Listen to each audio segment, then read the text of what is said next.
So I was wrong about multi-frame generation. In fact, I made this video originally to bash on it. Originally, the video was going to be all about how much multi-frame gen sucks, but when I started using it, I actually ended up very much enjoying it. Basically, this horribly unoptimized game just released called Borderlands 4, which I love Borderlands games, so I had to play it, right? Gun to my head. Problem is, it runs as good as a horse with one leg. Now, I have an RTX 5070 Ti, and I can barely hit a playable FPS in ultra settings with this thing at 1440p, so unfortunately, to enjoy this game, you likely have to use frame generation. But then I realized, hey, I now have access to multi-frame generation and I've never used it before. This would be a great time to see how awful it is and make a YouTube video about it. So me and my friend here decided to put it to the extreme test and try and prove how awful it is and laugh at it with you all. But that didn't happen. In fact, I had some confusion. It seemed to somehow just run everything like a workhorse. Despite me throwing endless amount of screen effects, numbers, and trying to absolutely stress test this thing, it would not budge. I still can't find any artifacts, errors, or other problems. In fact, the game just felt so much smoother and literally felt like I had a higher frame rate than what I really ultimately had. So in this video, I'm just looking at it like a normal gamer like you watching this. If you were playing it and you enabled multi-frame generation, would you have a better time and would you enjoy it more? And I'm going to see if I can change your mind on multi-frame generation using this mindset. And I've just put it on screen here, but during this video, I kind of want you to watch the comparisons. Just even right now, look how much smoother and faster the game in the top left on that 3x multi-frame generation looks compared to the game in the bottom right. I mean, that should sell you on it alone. So we're going to show some gameplay of the multi-frame generation, discuss the pros and cons, and some things that changed my mind on the technology in general.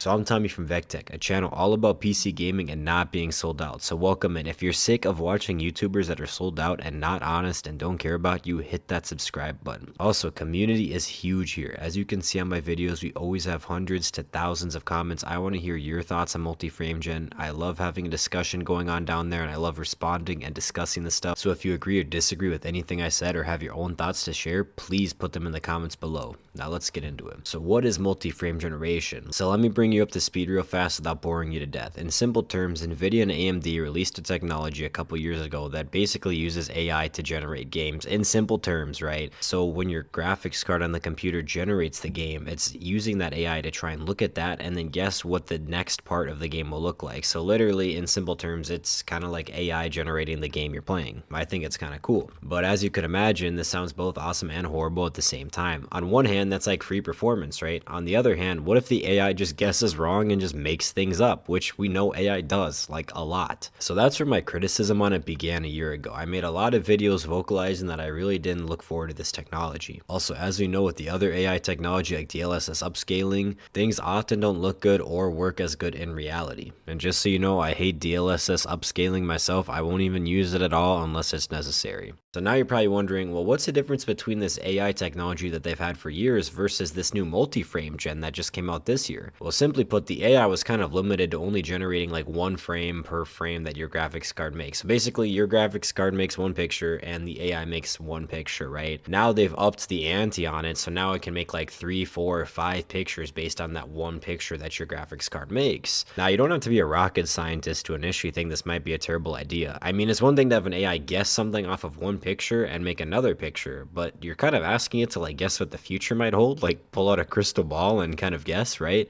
So hopefully you can see like why I hated it at first. So you could imagine now I've said all that, like if I actually like it now, it's got to be something good. So what happened? So as I discussed earlier, Borderlands 4 comes out, horribly unoptimized game and the perfect candidate for this. And honestly guys, I was going to put 100 plus hours into it, so I needed this game to kind of work. You can use frame gen to kind of generate that FPS and make the game feel smoother and run a little better, right? What I've always said is that in a game like Borderlands 4, I felt like frame gen would really suck. If you've ever played Borderlands, you can even see on the screen, right? There's so much things going on the screen. There's so much numbers, explosions, different colors, things going on that I just feel like an AI would not be able to handle this, right? And seriously, the graphics card can barely handle it on its own. Like, how could an AI? So what me and my friend decided to do was put this thing to the test. We are gonna turn on the multi-frame generation and just throw so much explosions, so much things on the screen that this AI would just fail and I could laugh at it on YouTube YouTube with you guys and be super popular and funny, right? The problem was I liked the multi-frame generation so much I left it on. Now when I first opened Borderlands 4, I originally started off the game by disabling frame generation and refusing to use it entirely on principle. At the end of this trial, I decided that using 3x frame generation was like the best spot for me. It felt so smooth, so responsive, and made the game just feel so much better to play. Like, I'm trying to show like if you can see the difference in smoothness on how each one plays. You know, I think on the left here I have like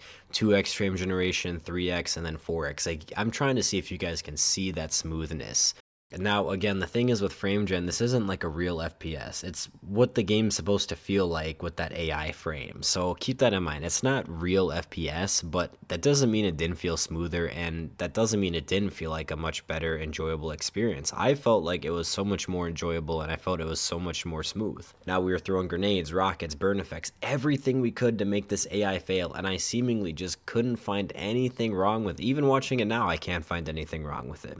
Now, ultimately, there might be an artifact here or there I might be missing, but the fact of the matter is when I was playing, I found absolutely no problems. And to test this further, I left it on and then played for another 10 hours with it on, and I still couldn't find any glitches or artifacts. And believe me, I was trying my hardest to find some. I was like a sweaty gamer looking at every little thing, and that should put things in perspective. For most people like you watching this, probably aren't going to be like me sweating at your desk trying to find problems with it. Like, you're just going to play the game normally, and you're never going to notice if artifacts even showed up at all or if there was any glitches. Overall, I felt the gameplay was so much smoother and fun, and I really hope to balance out some of the lag spikes and glitches. Now, let's just say you picked another game that may struggle to run on your computer and you use the multi-frame generation. I think that would make it a much better experience, and you'd likely enjoy the performance boost it gives. And I think this technology is also great, especially if you're someone like me that's more budget oriented. I know you're like, okay, 5070 Ti, whatever, but like, you know, I'm not gonna lie, guys, my first graphics card was a 750 Ti. That thing was like 20 bucks, and I got it in an alleyway. If you got to use the 5050 or whatever, like a super cheap card, I'm there with you. I've been there, right?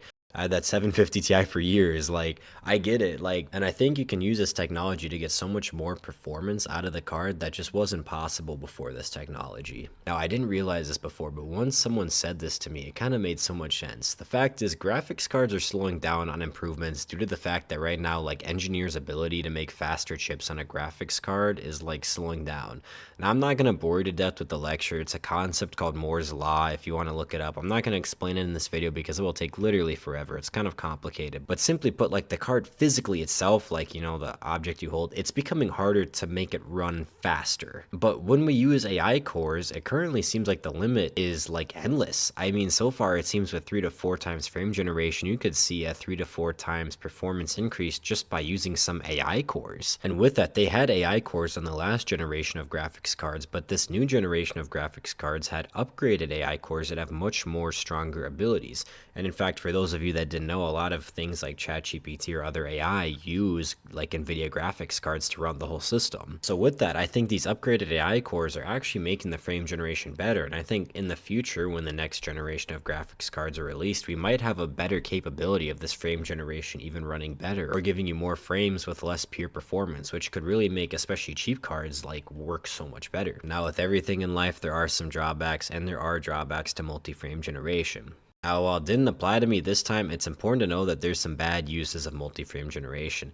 In games like Battlefield 6 or CSGO, using frame generation of any sort is like massively a terrible idea. Now, it's not the worst thing in the world, but a lot of these multiplayer games are dependent on a thing called latency, or lag basically, like how fast you can react to things when seconds matter. Now, frame generation actually seriously ruins these games, and you're like, well, why? Well, frame generation causes what we call a latency increase, or like a lag increase. I don't know how to explain it, but it causes input lag. You can kind of feel it, like if you're super sweaty like me, you can feel like a slight, very tiny delay when you have it on versus when you have it off. Now, in single player or co-op games like Borderlands or Indiana Jones and the Great Circle, like, it's perfectly fine. You're just never going to notice that input lag at all, and it doesn't matter. But when you're in competitive games like CSGO or Battlefield, you can feel that, and it can potentially even impact you winning gunfights due to the increased lag on your system. Now, AMD and NVIDIA both have systems that are supposed to combat this this latency. They call it reflex. And yeah, well, it does decrease the input lag. Overall, you still have more. The notable thing is as you increase the multi-frame generation, especially to things like 4 times frame generation, the latency seriously increases. Now, it's not unplayable or horrible by any means, but that's earlier why I said I settled on 3x frame generation instead of 4x. It felt like the latency wasn't that noticeable on 3x compared to 4x. Now, I wonder in the future, as we discussed before, if the better AI cores or systems will help decrease this latency, but for now at least, there does appear to be